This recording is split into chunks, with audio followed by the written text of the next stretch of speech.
নমস্কার বন্ধুরা, সহজে রান্না চ্যানেলে আমি শ্যামলী আপনাদের স্বাগত জানাই। আজ আমি আপনাদের করে দেখাবো একদম নরম সফট চিলি চিকেন। আমার রেসিপিটা যদি আপনাদের ভালো লেগে থাকে, লাইক, কমেন্ট, শেয়ার এবং আমার চ্যানেলকে সাবস্ক্রাইব করতে ভুলবেন না। আরও নতুন নতুন রেসিপির আপডেট পাওয়ার জন্য পাশে রাখা বেল বাটনটা অন করে নোটিফিকেশনটা অল করে রাখবেন। তাহলে আমার চ্যানেলে ভিডিও আপলোড হলেই আপনি জানতে পারবেন।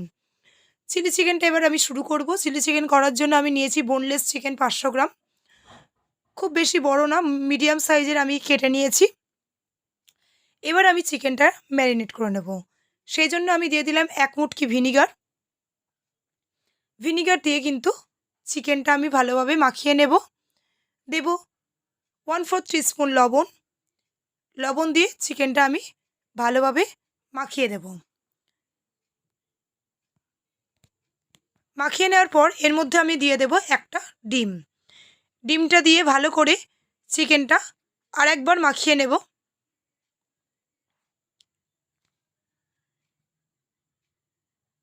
দেখুন, ডিম দিয়ে খুব সুন্দর করে আমার চিকেনটা মাখানো হয়ে গেছে।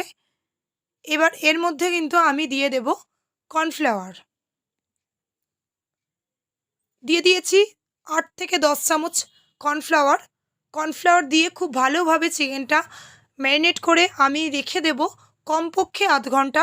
বেশি রাখলেও সমস্যা নেই, কিন্তু মিনিমাম আধ ঘন্টা কিন্তু রাখতেই হবে। যত ভালো ম্যারিনেট হবে চিকেনটা কিন্তু ততই সফট হবে। হাতের সাহায্যে আমি খুব ভালোভাবে চিকেনটা ম্যারিনেট করে নেব। দেখুন, কর্নফ্লাওয়ার দিয়ে কিন্তু আমার মাখানো হয়ে গেছে। এবার আমি চিকেনটা ঢেকে মিনিমাম আধ ঘন্টার জন্য রেখে দেব। এবার আমি যে সবজিগুলো লাগবে সেগুলো দেখি। চিলি চিকেনের জন্য আমি নিয়েছি 2টো বড় সাইজের ক্যাপসিকাম। 500 গ্রাম চিকেনের জন্য নিয়েছি 2টো বড় সাইজের ক্যাপসিকাম, লম্বা লম্বা করে কেটে নিয়েছি। নিয়েছি 4টে মাঝারি সাইজের পেঁয়াজ। পেঁয়াজগুলো কিন্তু চৌকো চৌকো করে কেটে আমি খোসা আলাদা আলাদা করে স্তরগুলো ছাড়িয়ে নিয়েছি। নিয়েছি 1 কোয়া আদা ঝিরিঝিরি করে কেটে নিয়েছি। নিয়েছি 8-10 কোয়া রসুন পাতলা পাতলা করে কেটে নিয়েছি। আর নিয়েছি 6টা লঙ্কা। লঙ্কাগুলো ছোটো ছোটো টুকরো করে নিয়েছি। আর নিয়েছি ছোট্ট একটা টমেটো। টমেটোটা অপশনাল, না দিলেও হয়। এবার আমি চিকেনগুলো ভেজে নেব। সেই জন্য কড়াইয়ে দিয়েছি 8 চা চামচ সাদা তেল। তেলটা গরম হয়ে গেলে চিকেনটা কিন্তু আমি এক এক করে ভেজে তুলব। খুব বেশি লাল করে ভাজবেন না, তাহলে কিন্তু চিকেনটা ছিবড়ে ছিবড়ে লাগবে, খেতে শক্ত হয়ে যাবে। চিকেনটা আমি হালকা লাল করে ভেজে নেব।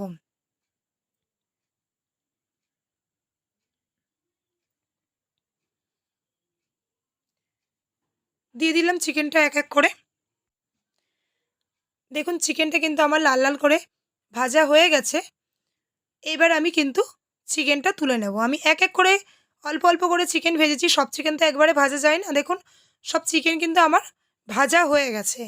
এবার ওই চিকেন ভাজার তেলের মধ্যেই কিন্তু আমি সব সবজিগুলো দিয়ে দেব। দিয়ে আমি তেলের উপরে নাড়াচাড়া করে নেব সবজিগুলো মিনিট 2-এর মতন।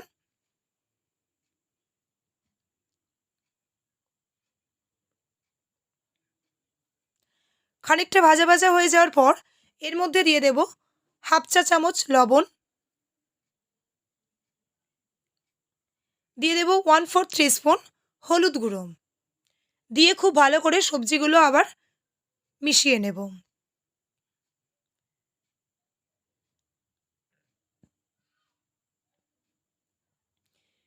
দেখুন, মিশিয়ে নেওয়া হয়ে গেছে। এবার কিন্তু আমি সবজিগুলো ঢেকে রেখে দেব মিনিট 5-এর জন্য। তখন কিন্তু গ্যাসের ফ্লেমটা একদমই লো ফ্লেমে করে রাখবেন।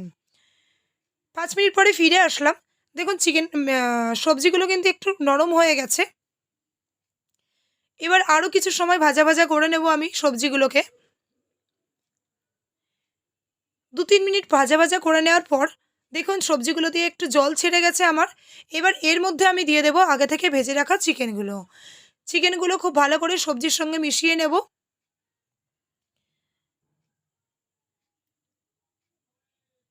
খুব ভালো করে মিশিয়ে নেওয়া হয়ে গেছে। এবার এর মধ্যে আমি দিয়ে দেব 2 ঢাকনি মতন সয়া সস, মানে চা চামচের 3 চা চামচ সয়া সস। দিয়ে কিন্তু ভালো করে কষিয়ে নেব মিনিট 2-এর মতো। এখনই কিন্তু আমি টমেটো সসটা দিইনি। সয়া সসটা দিয়ে ভালোভাবে কষিয়ে নেব আগে আমি। দেখুন, কালারটা অসাধারণ একটা কালার এসেছে। 2-3 মিনিট কষানোর পর এবার এর মধ্যে কিন্তু আমি দিয়ে দেব ঠিক সমপরিমাণ 3 চা চামচ টমেটো সস। টমেটো সস দিয়েও একইভাবে আমি কিন্তু কষিয়ে নেব মিনিট 2-3 মতো।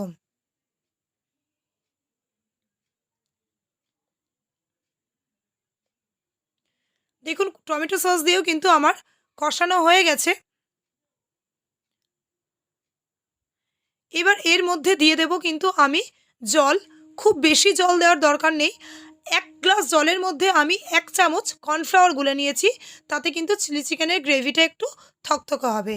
1 গ্লাস জলের মধ্যে 1 চামচ কর্নফ্লাওয়ার গুলে আমি সেই জলটা দিয়ে দিলাম। গ্রেভিটা খুব বেশি ঝোলঝোল হবে না, থকথকে হবে। দিয়ে কিন্তু আমি একদম লো ফ্লেমে ঢেকে রেখে দেবো মিনিট 5 জন্য। মিনিট 5 পর ফিরে আসলাম। দেখুন চিকেনটা আমার কিন্তু খুব ভালোভাবে সিদ্ধ হয়ে গেছে। যেহেতু ম্যারিনেট করা চিকেন বেশিক্ষণ সিদ্ধ করার প্রয়োজন হয় না। আমি একটু নাড়িয়ে নিলাম। নাড়িয়ে নিয়ে এর মধ্যে দিয়ে দেব আমি অল্প পরিমাণ চিনি, 1/2 চা চামচ চিনি দিয়ে দিলাম। চিনি দিয়ে মিশিয়ে দিয়ে আমি কিন্তু নামিয়ে নেব। একদম রেডি আমার চিলি চিকেন। লুচি, রুটি, পরোটা, ফ্রায়েড রাইস সব কিছুর সাথেই কিন্তু চিলি চিকেন খেতে খুব ভালো লাগে। আপনারা ট্রাই করে দেখবেন। কেমন হলো অবশ্যই কমেন্টে জানাবেন। সকলে ভালো থাকবেন। দেখা হবে অন্য কোনো দিন অন্য কোনো রেসিপির সঙ্গে। ধন্যবাদ।